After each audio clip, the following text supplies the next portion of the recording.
पिछले 14 सालों से हर साल ब्लॉकबस्टर की लिस्ट में टॉप पर मार्वल की सुपर हीरो मूवीज ही रहती हैं। मतलब इन फिल्मों की वर्ल्ड वाइड एक बहुत बड़ी फैन फॉलोइंग है, लेकिन इसके बाद भी इस सेंचुरी के महान फिल्म निर्माताओं में से एक मार्टिन स्कोर्सेज़ी मार्वल मूवीज को सिनेमा नहीं मानते। The value of a film that's like a theme park film, for example, the Marvel type pictures, where the theaters become amusement parks. That's a different experience, and it's like it's not even. I was saying earlier, it's not cinema, it's something else. It's not cinema, it's something else. It's not cinema, it's something else. It's something else. उन्होंने कहा था कि ये फिल्में किसी park की theme ride के जैसी होती हैं, जिसमें पर्सनल रिस्पॉन्सिबिलिटी और कैरेक्टर डेवलपमेंट जैसी कोई चीज़ नहीं होती। मुझे उम्मीद थी कि Thor love and thunder Marty को गलत साबित करेगी, क्योंकि इस बार इस मूवी को बनाने का जिम्मा एक आर्ट मूवी डायरेक्टर टाइको वटीटी को सौंपा गया था। तो क्या टाइको ने मार्टी को गलत साबित किया? आइए डिस्कस करते हैं।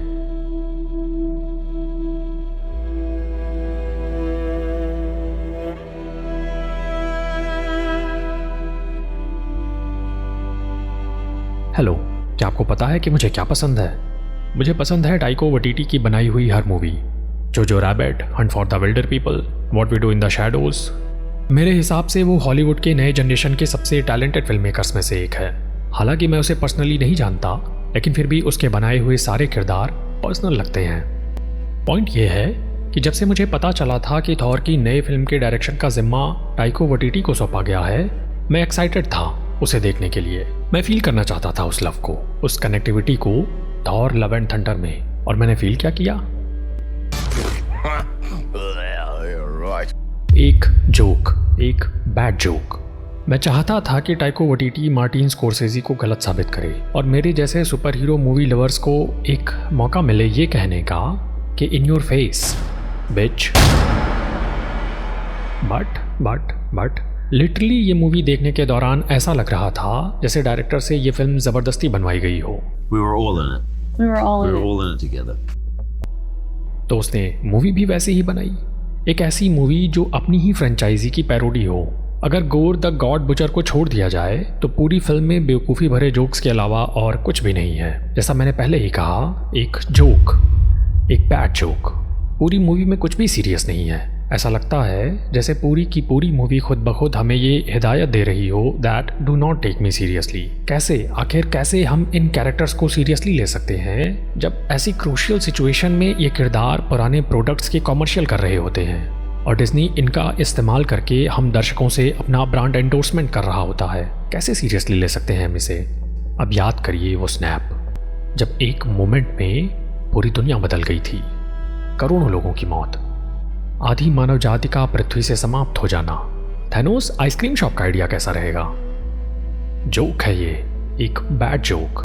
एस्गार्डियंस थॉर की लाइफ पर जो नाटक देखते हुए खुश होते हैं और ऐसा करते हुए वो हम दर्शकों को बेवकूफ़ लगते हैं, शायद ये एक सोशल कमेंट्री है हम दर्शकों पर। हमें फिल्म दिखाने वाले डायरेक्टर अंदर ही अंदर हम पर हंस रहे होते हैं कि देखो इन बेवकूफ़ों को एंटरटेनमेंट सिनेमा के नाम पर ये कुछ भी देखेंगे। सस्ते दिखने वाले शॉट्स, उन सेलिब्रिटीज़ के कैमियोज जिन्हें शायद अपना प्राइम पास किए हुए अरसे गुजर चुके हैं और वो सिर्फ मार्वल मूवीज़ के सेट पर चेक कैश करवाने आते हैं और हम एज गार्डियंस, हम ऑडियंस बेवकूफ़ों की तरह उन्हें देखते हैं, सीटियाँ बजाते हैं, तालियाँ बजाते हैं। और शायद यही डायरेक्टर का पॉइंट भी है। टाइको वटीटी एक टैलेंटेड फिल्म मेकर है और शायद वो ऐसे पॉइंटलेस ऑडियंस सिनेमा के थ्रू अपने पर्सनल ज़्यादा मीनिंगफुल प्रोजेक्ट्स को फंड करने की कोशिश कर रहा हो। I mean, क्या पता। ऑलमोस्ट पूरी की पूरी मूवी को देखकर ऐसा लगता है जैसे वो किसी पार्किंग यॉट में ग्रीन स्क्रीन पर शूट की गई हो। सेट डिज़ाइंस, कॉस्ट्यूम्स सबके सब कवर्ड हैं उन VFX आर्टिस्ट के द्वारा जो शायद ओवरवर्कड, थके हुए क्रिएटिव्स को कंपनसेट करने की कोशिश कर रहे थे, जिन पर प्रेशर है इसी साल के अंत तक 12 और ऐसी फिल्में रिलीज करने का। I mean, जस्ट इमेजिन करिए कि पिछले 60 साल में जेम्स बॉन्ड की 22 फिल्में आई थीं और यहाँ पिछले 14 साल में 29 फिल्में आ चुकी हैं और पिछले 2 सालों में 5 टीवी शोज। हमें आज ब्लॉकबस्टर्स मिल रही हैं इसी टेक्नोलॉजी का इस्तेमाल करते हुए, और वो भी आधे दाम में, जैसे कि बैटमैन। मुझे लगता है कि अब वक्त आ गया है कि हम दर्शक मल्टीवर्स सिनेमैटिक यूनिवर्स के क्रिएटर से कुछ और ज़्यादा डिमांड करें। कैसे? आखिर कैसे हम ओडिन के बेटे थॉर को सीरियसली ले सकते हैं जो खुद को सीरियसली नहीं लेता। यूजुअली सिनेमा में कैरेक्टर्स की आर्क्स असेंडिंग होती है, मतलब सीन बाय सीन वो पहले से बेहतर, पहले से ज़्यादा मैच्योर, पहले से ज़्यादा समझदार होते जाते हैं। But correct me if I am wrong, लेकिन मुझे ये लगता है कि थॉर की आर्क असेंडिंग न होके सर्कुलर है। मेरा मतलब वो शुरुआत करता है एक एरोगेंट मेल की तरह, फिर ह्यूमिलिटी और लव सीखता है, फिर भूल जाता है, फिर दोबारा सीखता है, और अब वो पहले से ज़्यादा गिरा हुआ, ज़्यादा बेवकूफ़ और ज़्यादा बचकाना है।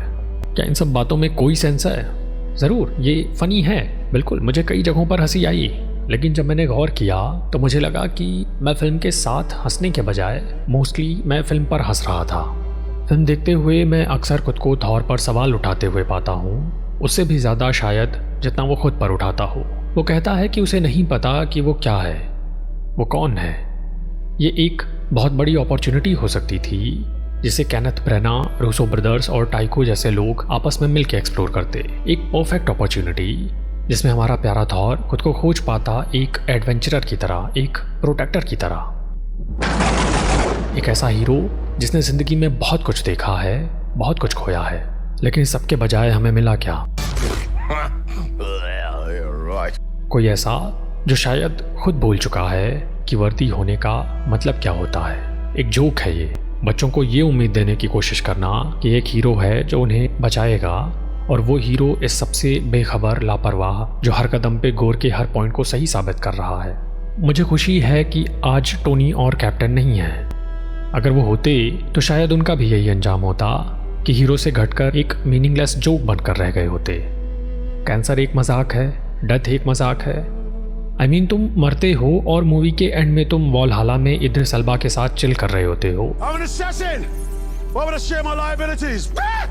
ये मूवी खत्म होने के बाद मैं काफ़ी देर तक सिनेमा हॉल में बैठा रहा, थॉर 1 के बारे में सोचते हुए। किसी भी एंगल से थॉर 1 एक परफेक्ट मूवी नहीं थी, लेकिन वो एक खूबसूरत दिखने वाली शेक्सपियरियन ब्रेना की बनाई हुई मूवी थी, जिसमें जोक्स तो थे पर एक सिंसियरिटी भी थी। मैं सोचता रहा कि कैमरा कितना करीब था उस वक्त, या शायद हम खुद कितने करीब थे इन किरदारों के और इन मोमेंट्स के। फिर मैं ये सोचता रहा कि how far we have fallen.